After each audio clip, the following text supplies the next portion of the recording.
আমাদের বাড়ির পাশেই কুল গাছ আছে, তো ভাবলাম আজকে একটু কুল মেখে খাবো।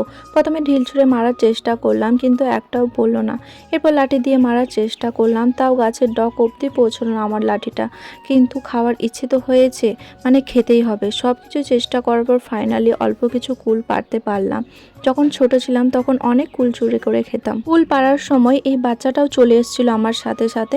চলো কুলটাকে তাহলে ভালো করে ধুয়ে নিই। অনেক দিন পর কুল মাখা খাবো আমি। আর গোটা গোটা কুল নুন লঙ্কা দিয়ে মেখেও খেতে ভালো লাগে, কিন্তু থেতিয়ে আরও খেতে ভালো লাগে। ব্যাঙ্গালোরে যখন ছিলাম তো এইসব তো পাওয়াই যায় না, তাই বাড়িতে এসছি যেহেতু কুল মাখা তো খেতেই হবে। কুল আর আম এটা এমন একটা জিনিস যেটা দেখলে সবারকার জিভে জল চলে আসে, কি তাই না? বাটিতে অল্প করে থেতে নিয়েছি, এবার লঙ্কা, নুন, চিনি, জিরে আর অল্প করে তেল দিলাম। এরপর ভালো করে মেখে নিয়েই আমাদের কুল মাখা রেডি। তো চলো তাহলে টেস্ট করে বলি তোমাদের কেমন লাগে। রীতিমতো তো আমার জিভে জল চলে এলো। তো যারা যারা কুল মাখা খেয়েছো তারাই বলতে পারে এর টেস্ট কীরকম।